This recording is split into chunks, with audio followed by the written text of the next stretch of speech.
Hey everyone, it's another episode of Rant and Wade with me, Wade McElwain, where I rant. But I wear these rose-colored glasses, so it allows me to see things a little more positively, or at least look at things, I guess, a little bit more positively. I don't know if it's working.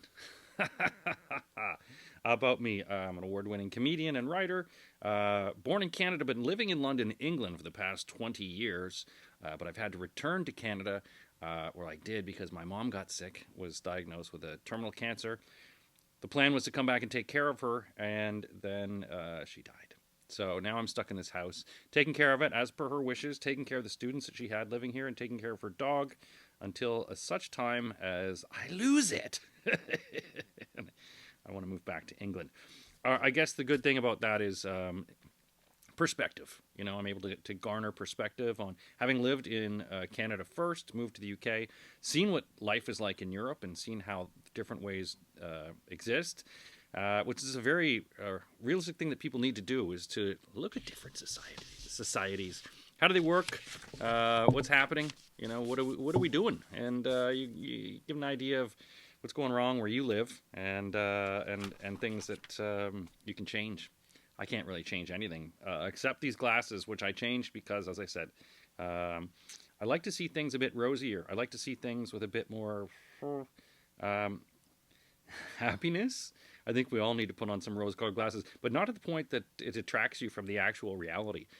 Sometimes it's like any psychedelic or something to that regard, that you just want to escapism. You're just like, okay, I'm just going to see everything rosy now, which is what I'm doing.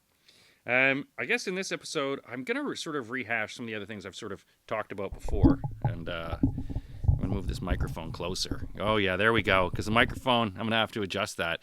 That's the other thing about this, unfiltered and unedited, although I try not to swear so much, because my mom, rest her soul, I guess that's what you say with Catholics, didn't like me to have a potty mouth.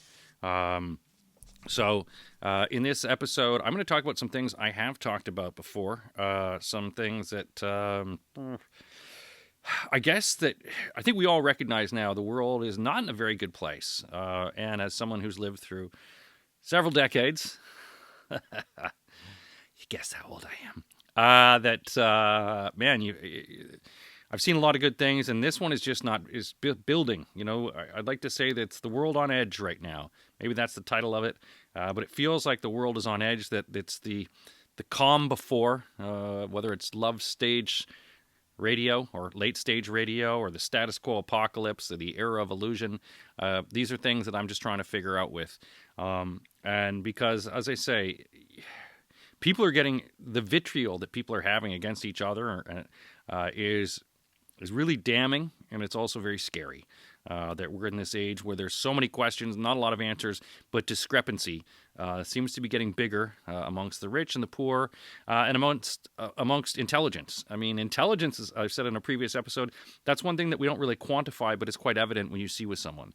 To me, a sign of an intelligent person is someone who questions, someone who listens, someone who is not offended by other people's opinions, and someone who wants to make the world better by listening and trying to enact goodness. I wouldn't say I'm intelligent, but I'd also say I'm not too stupid. Although around intelligent people, I really like it. I like being around people smarter than me. It's a good thing, you know. And so, yeah, I'm also trying to make sure I don't get the glare off these glasses. But this is also a podcast, so this is an audio version. There is a video version, and I have got a little program now that cuts it into shorts. Not like short shorts, they're denim shorts, just shorts. Just because sometimes you want to be able to share these in a better context, because sometimes people don't want to listen to the whole thing. And I don't even think anyone listens to this, to be honest. I mean, it's like some of these Twitter or X accounts you see that I know of certain people, and it's like, nobody's listening. And those people that are just like, kill yourself. Rose-colored glasses. I got my ginger ale here because in Canada, ginger ale is a cure-all. You get sick, have some ginger ale. Going through a breakup, you should have some ginger ale. Got a hangover, have some ginger ale. Canada Dry ginger ale, which I don't believe is made in Canada anymore, although we invented it, which Canada, we're very proud of our inventions. We invented Hawaiian pizza. Might want to pump the brakes on that one. That's a Marmite moment for those of you who might know. Some people love Marmite, some people hate it. I am in the latter. Not a big fan. Not a big fan.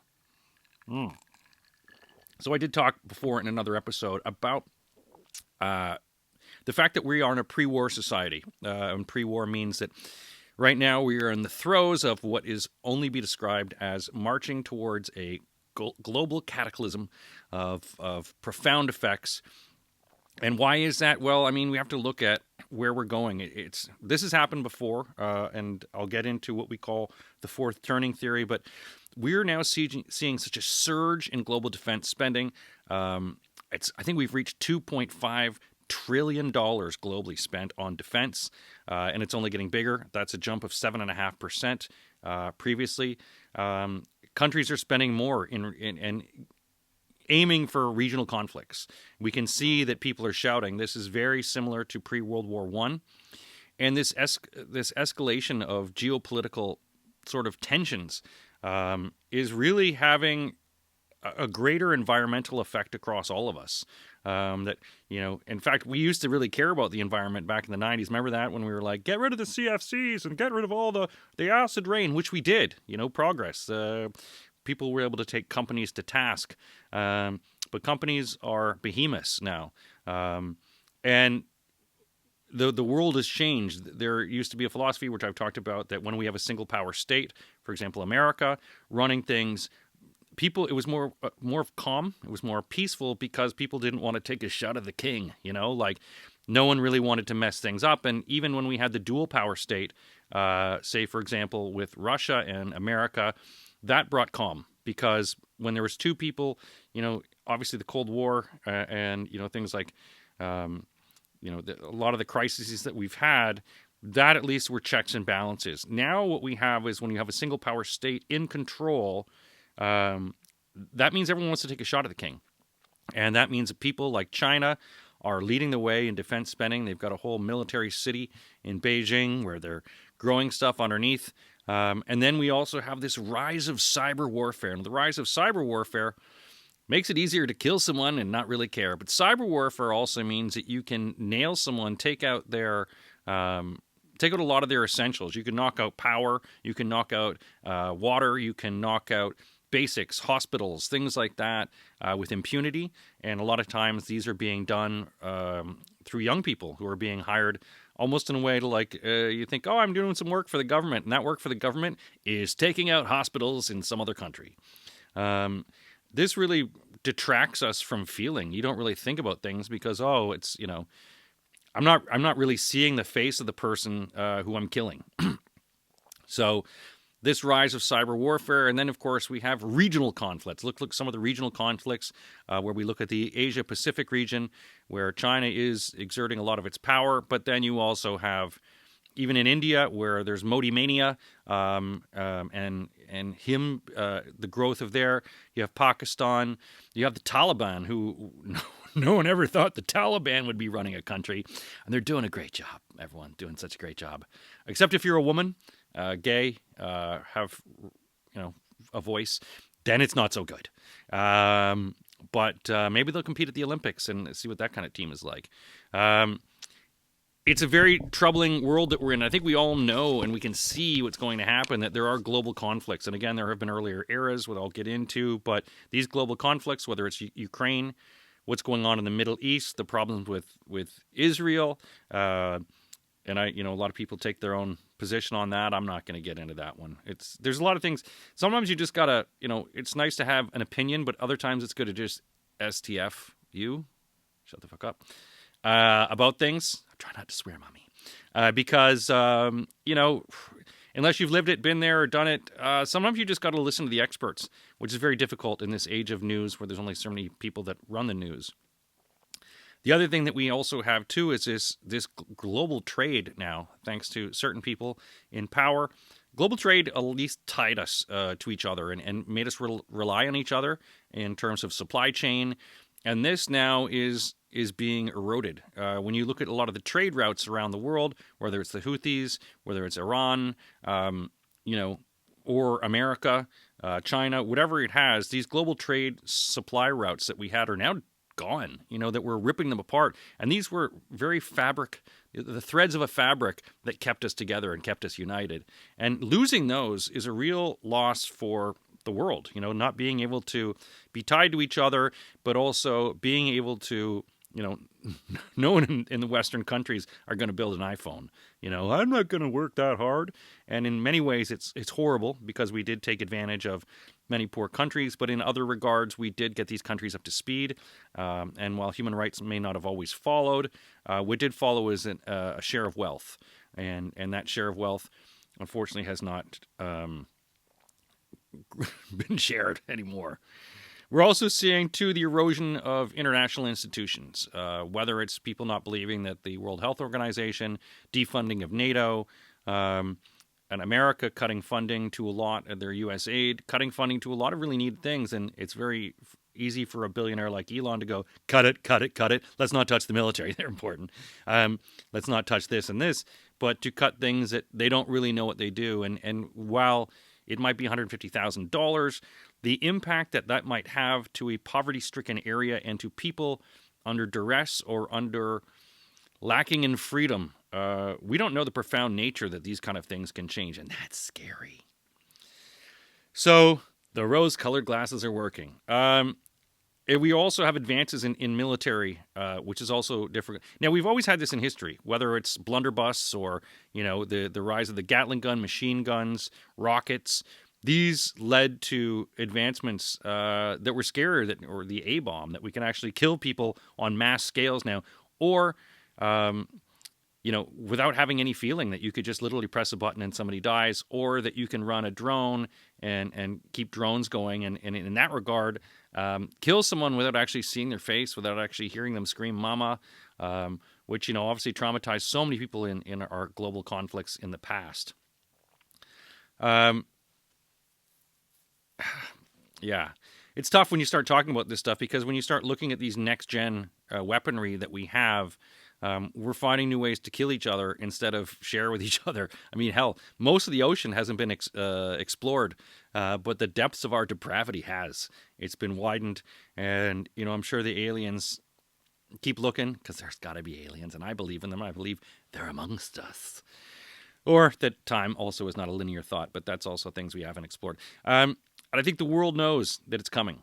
The world knows that it's coming. Now, I did mention about this called the fourth turning theory. Now, the fourth turning theory is a philosophy that every 4 generations we have a new war, a new global conflict, because the fact is that these global conflicts, people don't remember them. Like the first person would remember them. The first generation fights. The second generation are children of them. The third generation are the grandchildren. And by the time the fourth generation comes, they have no experience with war. They don't remember it. They have no hand or no direct result. There's no grandfather going, this is how it happened. There's no parent telling you this is how death happens. This is how horrible.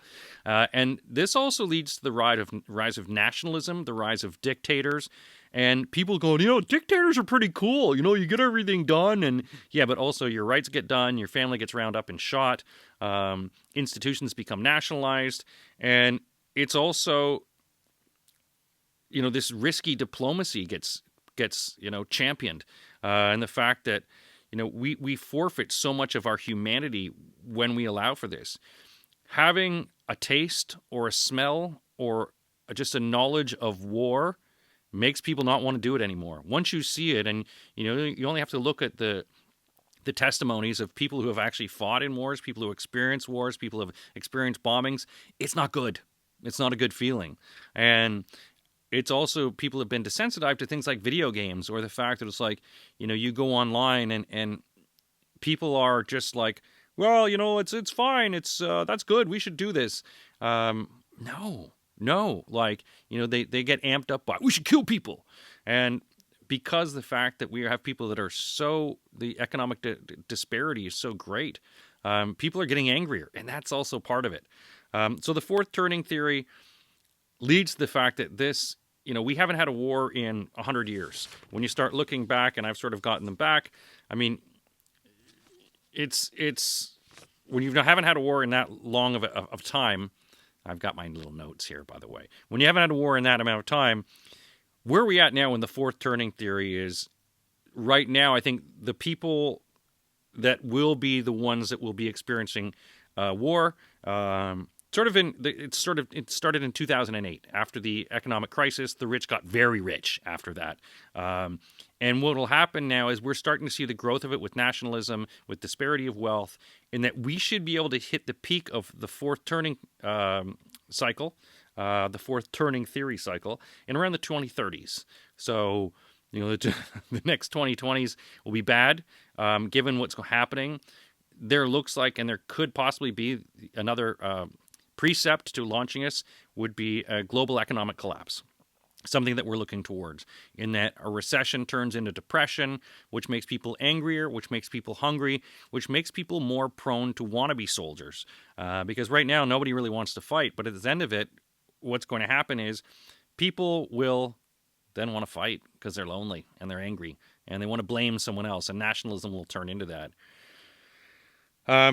We've always had, as I say, these kind of wars, when you look at it, and I had them all sort of listed down here, but when you start looking at going back to a lot of the wars that we had, whether it was pre-World War I, there was Napoleonic Wars, there was World War I, there was World War II. So that 100-year cycle means that we should be expecting another war very soon. In fact, we're overdue for war, which is horrible way. I sound like a forecaster of the weather. And coming up next, we're overdue for war, by the way, everyone.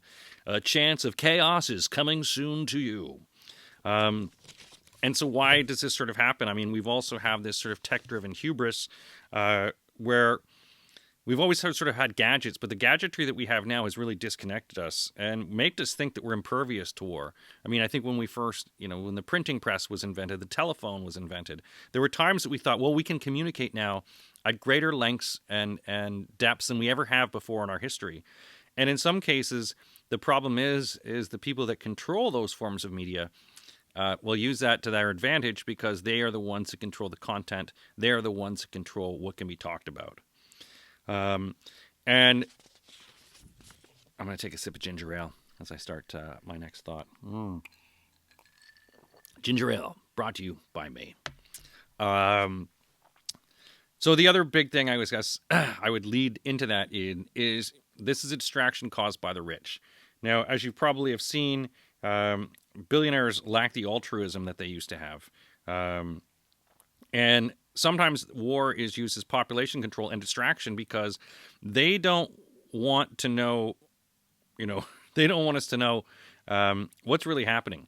And they don't want us to get angry at them. The whole idea of when the distraction of the rich is the rich don't want you to see how rich they're getting. They don't want to see that they have an obscene amount of wealth.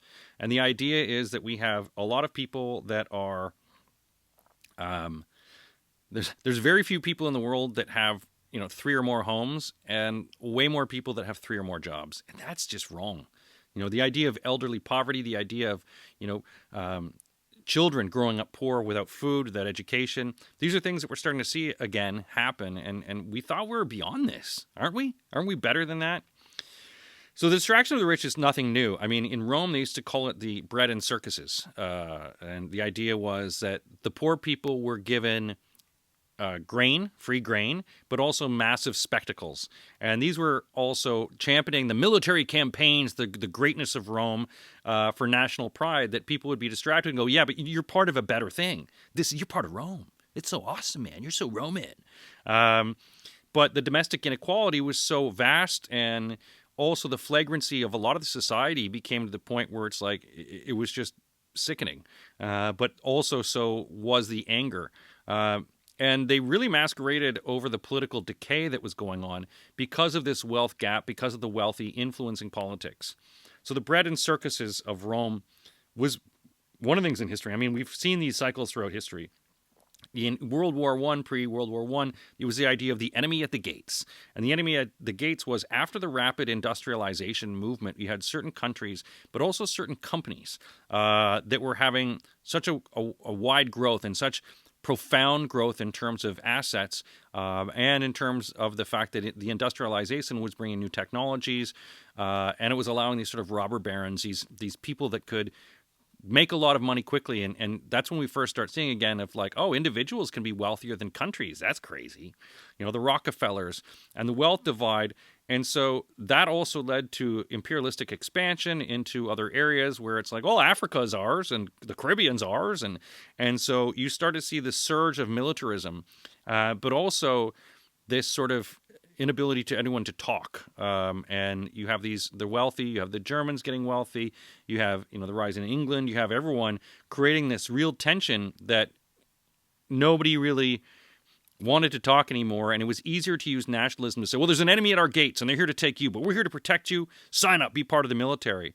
Same thing happened after, when you look at when the Nazis took power, there was a Great Depression. And so they used that as a rallying cry to say, look, we were forced to do this unfair signatory of peace treaties that has made us poor. And then they were able to use that and say, we don't have your money. The Jews have your money. You know who else has your money? The communists have your money. And so it was able to deflect and make people angry and say, yeah, let's get together, let's fight. And the rich were able to use that. The wealthy that did not suffer really at the hands of the Great Depression, and so they used war as a tool to occupy people's minds and get the population in a fervor and a real ready to fight. So where does that let us now? When you start looking at what's happened now is the 2008 global financial crisis. I don't think people recognize just how profoundly changing that was to our society. The 1% grabbed 2/3 of all new wealth between 2020 and 2022. Can you imagine that? 1% of them have grabbed 2/3 of all new wealth. You're wondering why you're poor, why you can't get a job, and you see that Elon Musk has tripled his value, Mark Zuckerberg has tripled his value. Have they given or shared that? No. I'm going to go to space. They're doing all these self-indulgent things, but also more importantly, they're getting involved in government. They're affecting government. They're affecting change so that you don't see how much money they're making, but they're hiding it from different places. And the fact that there's these shell companies, these Panama Papers, that people can now hide their wealth, and the rest of us are struggling. The 99% are getting poorer, but they're trying to turn the attention away from their wealth and make it that someone else. This two-party political system that money companies, exactly, Freudian slip, but many countries experience, and in reality, it's the companies. It's the fact that there are shareholders making so much more money, and the companies have to deliver value and profit to their shareholders every year at the expense of people. And a lot of these people can have 3 or more homes, and you've got 3 or more jobs.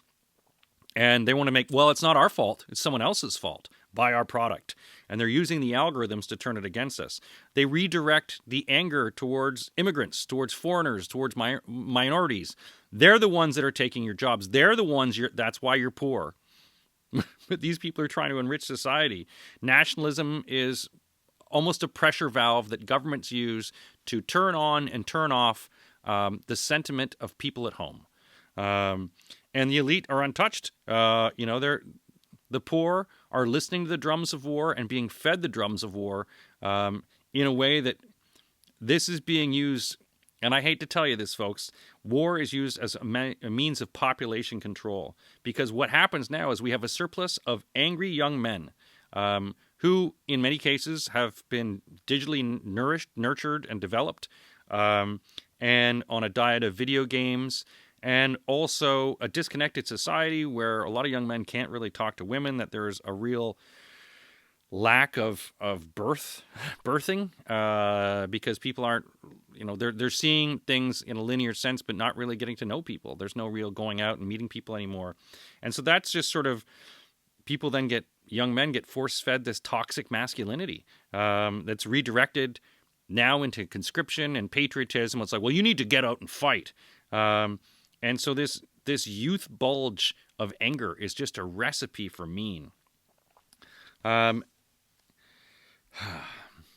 Take a sip of this.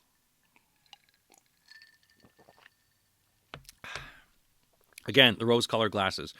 I studied this kind of stuff in history in university, and then a bit of law. So I was captivated by the idea of the circular nature of history. My history teacher once told me, those who forget history are forever condemned to repeat it. And then he failed me. And I was like, damn, I think he was actually trying to tell me something. I've talked about this in the previous thing, but the idea of manufactured realities that we have right now, and I mentioned in other podcasts about the idea that we need to 3.0 everything that we're doing. We're living the 2.0 of technology, where everything is still controlled by the media companies, and we need a 3.0. We need to get off the grid. We need to form our own web. We need to stop feeding and basically suckling off of the corporations that have us in a chokehold. Because in a lot of cases, they're using nostalgia as a drug. Remember? Like member berries. Remember when everything was so good? Remember the music of the 60s? Remember when you could buy a house for $5,000? Remember the music of the 90s? Remember how cool everything was? And people are wanting and hearkening to get back to better times, to back to easier times, back when people could afford things, back when the internet was like MySpace and there was like no ads and you could talk to anyone and it was all free and fun. And then you've got Facebook just force-feeding you algorithms. And this algorithm of life, social media and disinformation, and the people that make it through on social media are the screaming voices, the banshees, the ones, I've got a conspiracy for you, and people go with it hook, line, and sinker. You can't believe anything you get in social media. I've also mentioned before that we really only have only a handful of media companies in the world who own everything. It's not like it used to be, where the news was independent, where people, there was checks and balances, where people could be disproven, and that journalists literally lived on their word and their reputation to put out the truth. The truth is so obfuscated now that no one really believes it.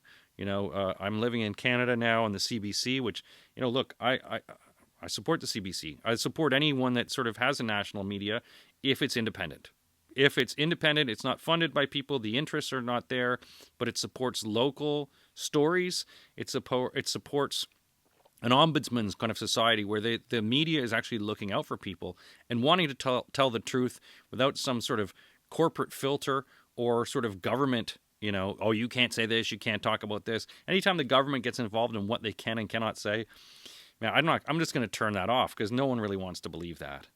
And this disinformation is things that people gobble up now, also because there's that selfish mentality when people share. It's like, did you see this? Did you read this? This guy's also an alien. He's an alien. You're like, oh, okay, I don't know about that.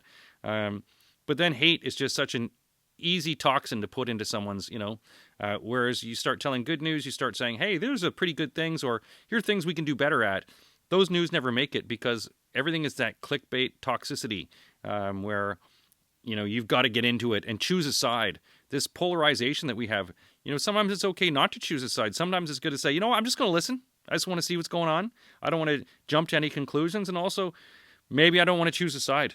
Maybe the side that I have is a side of goodness and my own opinion, and being passive and patient enough to go, I'm not going to rush to judgment. I want to listen to all sides. Can you give me another opinion? So we have this now, I think, synthetic culture that's being sort of thrown around, and a pacification towards the lies. It's like, well, it's, and in some degrees it's good to listen, but other times it's good to call people out when they're full of BS. When someone is just saying stuff, I personally now am at an age where I just ignore them. It's just like, you know what? You're an idiot. I'm not going to listen to your BS. I'm not going to, and you're just like, okay, good for you. Keep your opinion. Other times, especially if they're relatives or someone gets on your Facebook feed and it's like, do you know? And Facebook is just horrible anyway. I mean, it used to be good to just keep connected to people you went to high school or one night stands you had. And you're like, she actually liked me and added me as a friend. That's good times. It's a friend you had tonight, and it's like suddenly a one night stand turns into a 10-year friendship. Don't go on my Facebook feed. Unless you want to go to Wade's Art House, where I put on AI art, because I like having fun with that. And that's another problem I'll get into, is the idea that innovation is dead. Now, it used to be back in the day, and I mentioned this in a previous podcast, that companies, really good companies, would spend about 70% of their monthly, companies would spend about 70% of their yearly growth or yearly budget on research and development. The idea that they wanted to make themselves better, make their products better. Now what happens is these companies just look at other companies that are competition or smaller companies and buy them. Take their IP, take all their stuff, absorb it. Like this big blob that's just like, take you, yummy, yummy, take you, take you, take you. And so the death of research and development is really a troubling sign when you have, especially in the technological industries where you have Meta, you have Google, literally monopolizing and taking over and or bullying people. Just taking over their stuff, going, mine, I want this now. And that's very scary. This corporate cannibalism that we have is very insidious in terms of that it's just stifling ingenuity. And we're losing societal ingenuity across that. We're not respecting it. We're also not fighting. And this is a problem that I have with a lot of the government in terms of, if government, and you always have, especially in Canada, we have an election coming up, people are like, Carney, Poilievre, Carney, Poilievre. It's like it's the same thing. Come on, guys. It's the same friggin' thing. No one is standing up for Canadians anymore. And you can find that in any country. Who's standing up to who is standing up to these corporations? Who is standing up and who is basically unshackling these corporations from themselves going, actually, what my platform I'm running is independence. That we should be able to reduce the price of groceries by growing our own and carving up the competition.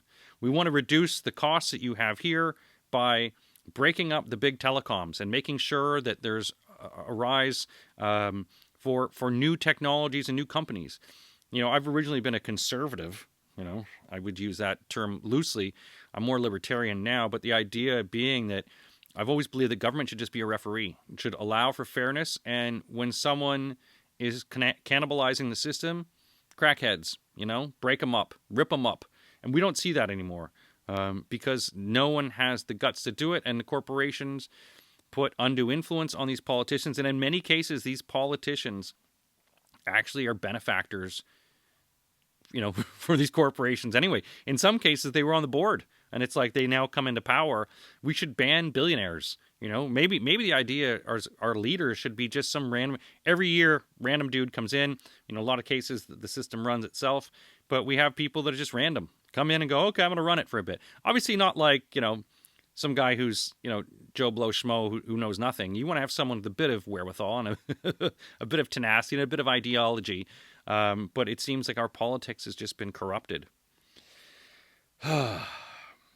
I guess, yeah, and I go back to nostalgia too. I miss the 90s. I miss the good music. Everyone was really positive back then. Oh, we got an internet. And, you'd steal a song off Kazaa or LimeWire or anything like that. And sometimes you'd go to bed, like with 20 songs. And, I hope I get the songs. And someone's like, okay, you'll get this in, 4 years. Like, I'm sure there's still songs I could technically be waiting for. But we also embraced everyone. There was no real negativity. You took everyone at face value. And especially me as a comedian, it was a lot of joy. You could say, you could be edgy. No one, and that's one of the reasons I sort of stepped away from comedy. It just became trauma stories. It wasn't about jokes anymore. It just became like, and this is why so bad things had happened to me. It's like, okay, do you have jokes? No, I just want to talk about why I'm so fucked up. And it's like, okay, I think that's therapy. And again, comedy is very therapeutic for me when I'm feeling really low or I'm just feeling like, what's going on? Just going up there on the endorphins and just having that rush of adrenaline and just being able to talk to a group of people, but getting my ideas out there. Just being able to say, oh, yeah, I feel good about this. Because, when you look at it, therapy is like $100 an hour. I can get a cleaning lady for 20. And in 3 hours, $60. She's like, no speaking English. But I'm like, I feel good. This talk was good. I haven't really gotten into positivity. I guess I don't. The other. I'll end on this because obviously, I spent a lot of time in comedy and in the entertainment industry. I work as a television producer now. I work across many mediums, across sports. I have a job where I do what I love to do because it makes me happy. It doesn't make me a lot of money, and my retirement plan right now is $10 worth of fentanyl, but that I can get.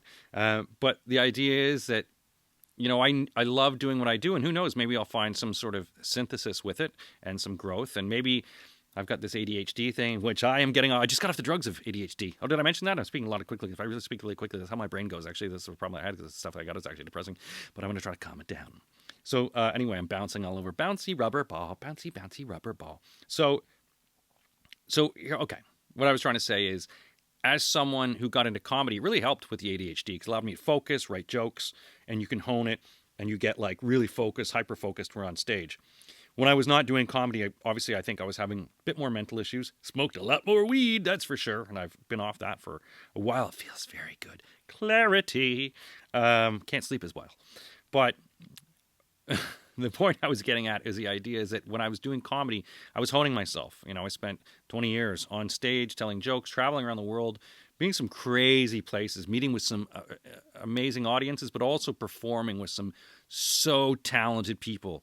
And now when you look at the way that celebrity is being touted and how the way celebrities are, I know when I've been living in Britain, there's no such thing as the celebrity. Every these celebrities they have are manufactured. They were all people that were culled from reality shows, put on and given this sort of platform, and then of course social media amplified it. When these people had not trained, they weren't an actor who went to, Juilliard or someone who went to, trained at like Cambridge Footlights, or those are posh people. But the fact is that none of these people had any formal training. They weren't musicians who toiled away at dive bars to get their break and hone their skills. Because I will tell you this, you need to get practice in anything that you do. You need to be able to have that because you're not just going to jump into your voice. There's a lot of times I saw people that were accelerated very quickly into comedy. And you've got to go from 5 minutes to an hour pretty quick in terms of, being able to have material. That's very difficult. Like people that have been around comedy several years have that ability that can hone a good 5 to 7 minute set that's just killer. But then when someone's like, okay, I need you to do half hour tonight, and you only do your 7 minutes, it's like, oh, and then you try to do crowd work, and you're not good at crowd work. Crowd work is a bit of an art form. If you don't believe me, go to a comedy show. There was a guy named Mike Bullard, rest his soul, pieces, everything. He was crazy good at crowd work, crazy good. And there's some people who are like, oh my God, it's just so natural. When people can weave the human element into stories. Celebrities, and so, but there's no real thing as Canadian celebrities, but there should be because we don't really try to support that. But to me, the idea of this celebrities that we create now, and this whole pornography of OnlyFans, which back in my day, we had real pornography in pornography theaters where men would actually pay. And like, yeah, it's crazy. That's how you found out what fetishes were. It's like, oh, we had a packed house last night for incest films. You're like, ooh, really? Okay. Let's do a mother-son movies next week. But this idea now that these celebrities become famous after being put together in a manufactured reality show, and then they're like, it goes to their ego. And I'm sure some of these people are really nice people. Some of them just seem to be horrible because they just seem to choose the most horrible people and put them out there. It's like, this person is toxic. And there's certain personalities that we've seen who have been charged for certain things that were manufactured. It's like, let's put a sex pervert on a show. Wouldn't that be great? And then the sex pervert turns out to be a sex pervert. You're like, oh, we shouldn't have maybe done that. So I guess what I'm saying is if you want to be good at something, practice. They say that, you should spend, 10,000 hours, 1,000 hours. I would say spend an hour a day at doing something you love. And, I'm sure that there are a lot of people that are good at this social media. I know there are because they're making good money. And it's sort of taxing and traumatic for me to find out that I've been working my life sort of honing myself in writing and creating and drawing and in being a creative. And then some girl, can make $1 million a year, farting in a jar and selling it to people online. You're like, really? I could have just farted in a jar. Because sometimes that's what it feels like, these podcasts when no one's listening. It's the jar farts. Damn it, that would have been a good title. Jar of farts. Maybe I'll still do it. Anyway, folks, as much as I'm saying I'm running out of ideas, I never do. I have so many ideas. But I just didn't want to be, again, too dour, too negative, too sad, because we do need to feel better. We all need to feel good out there, folks. If I could do my Jerry Springer's final thought, I want everyone to be a better person. I'm a father to a daughter, and I want her to be better. I want her to challenge herself because being lazy sucks. It really is when you spend doing nothing all day, and it grows with you. Like you want to be able to get out of that rut, challenge yourself to do better things, meet new people, do things that scare you, learn new things every day, be good, kill with kindness. It feels so much better than penting up anger. And if you want to scream into a pillow, Go for a lovely walk, enjoy nature, but go for a different path every day. Don't just walk the same path. Walk a different path every day because you're going to explore and find new things. Sometimes there's dark alleys, but sometimes there's beautiful cliffs with flowers and sunshine and little birdies you never knew existed. Be positive. That's why I'm trying to wear these glasses and trying to get into it, because a lot of people my age and older and younger get really angry. And there's reasons to get angry, but there's reasons to get angry at the right things and the right people. And those people are not the 99% that dwell with you. Let's get angry at the rich, the people. You know, I don't want to glorify the killing of CEOs or anything like that, but I would rather people point at the people that have the power and say, I'm not going to be a part of that. And case in point is what we've seen with old Elon, who's now gotten into too many things, juggling too many cats. Don't juggle cats. It's cruel. But now people are starting to turn. The vitriol against him is growing because he's now getting involved and going, yeah, but I'm going to save money. It's like, dude, you don't know what it's like to save money. You know, it's one thing as a billionaire, but you were never poor. You never knew what it was like to sacrifice something important or to see the look on your kid's face to go, we can't afford that. What we can't afford is to be good to each other. And I hope I can end on that and feel good and beautiful. And oh my God, I talked for 40 minutes. What a chatterbox. What a go. Wah, wah, wah. I'm pulling the string on my back. Chatty, chatty, chatty, chatty. That's it for this episode of Rant and Wade. More rants than there was Wade, but I'm still Wade and I was still ranting. So actually, pretty good balance. Be good to each other. I love you all, even though I haven't met you. You know, I'm that guy. First date, second date. Actually, this is episode 11, so 11th date. I love you. Actually, that's not bad on 11th date. I love you. I probably said it earlier, though, too. ADHD, huh? Let's go play outside.